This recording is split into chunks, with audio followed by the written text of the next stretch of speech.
what you should do, how you should invest if you are extremely conservative and skeptical about financial markets. Well, this actually is a very interesting question, as always, because there are quite a bit of people who have made some decent capital by working hard and saving, or by some or many businesses, and at some point they are wondering what should they do with their capital, because they perceive financial markets as complete ripoff and scam, where the only realistic possibility is to lose all your hard-earned money and savings. Well, it's better to address this issue itself first, because actually, in truth, there is some logic and some claim behind it.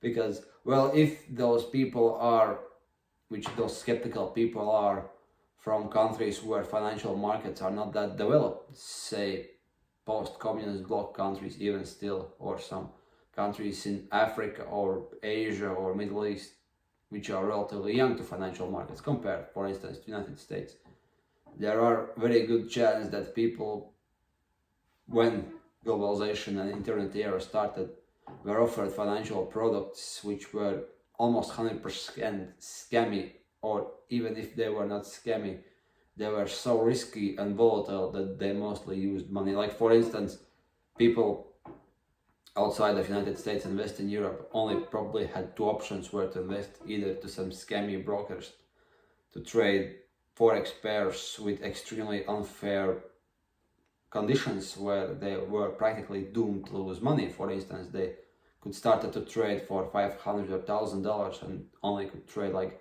highly leveraged margin accounts or full lots, which is catastrophe for small capital with the risks like that. Or secondly, they would be able to invest either in local stocks or in foreign stocks with extremely high commissions. So in practice, these conditions were so hard that they wouldn't probably be able to make any money out of foreign stocks, but their local stocks probably were scams themselves, because people who made IPOs in smaller exchanges done it mostly due to the reason because their business were not legitimate enough to raise capital on larger exchanges.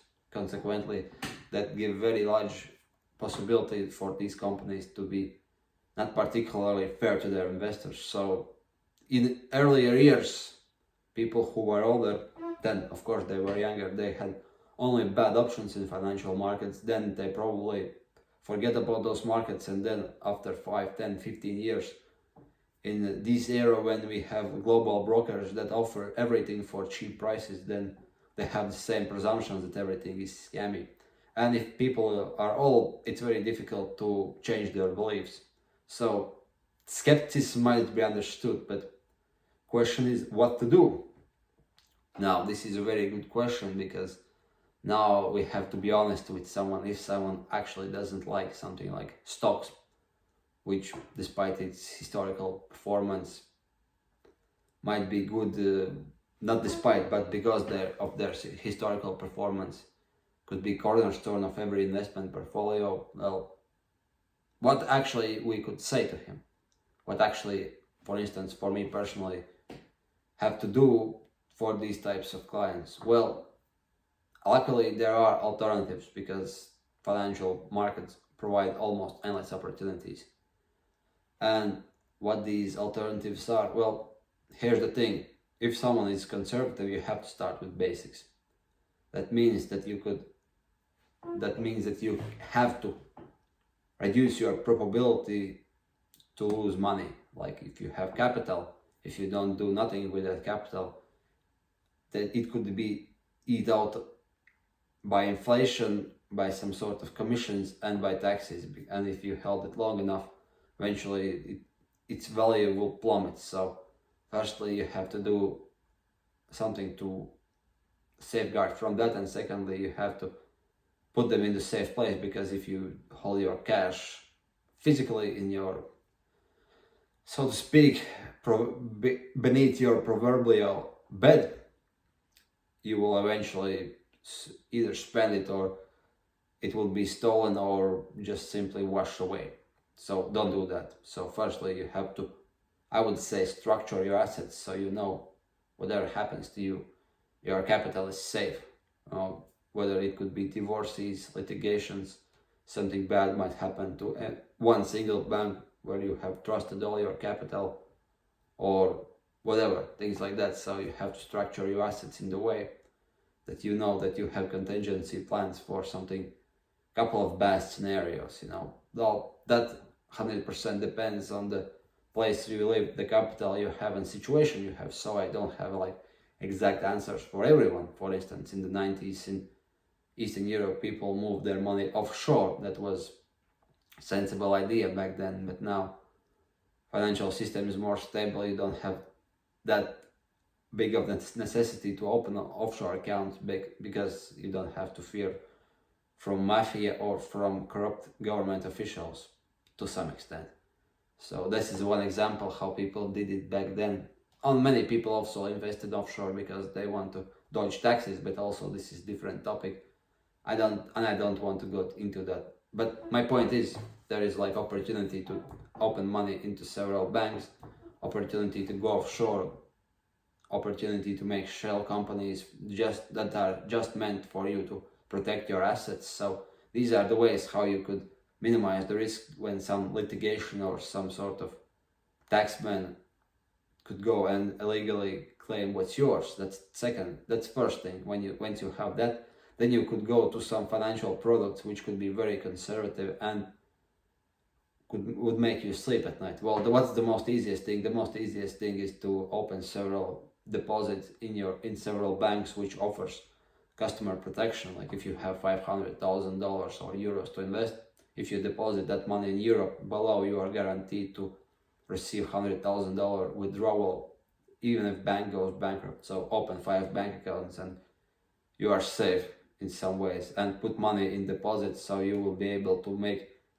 a bit more than physically holding cash there, because otherwise your inflation will eat almost everything. But with deposit, the money would be eaten in slightly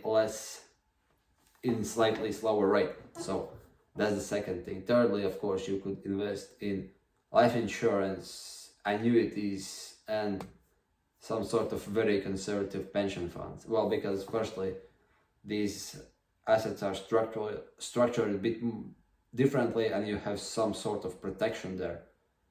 Depending on your country, it wouldn't be as risky on the surface as individual stocks if they are investing in only in fixed income products. So combine correctly structured assets which are invested in, which are deposited in bank deposits, and then invested into some sort of life insurance schemes, annuity schemes, and very conservative pension funds. Once you have those 3 points, then you could actually invest in some sort of fixed income products such as government bonds or high-grade corporate bonds. They will also fluctuate much less, and on paper that will be safer. But here's the thing: once you start to invest in bonds or in pension funds, like it or not, you will have to face the fact that they will be volatile in some extent, because if you have seen 2022, you see that bond prices, even for most stable currency, not currencies but countries, could decrease in value significantly.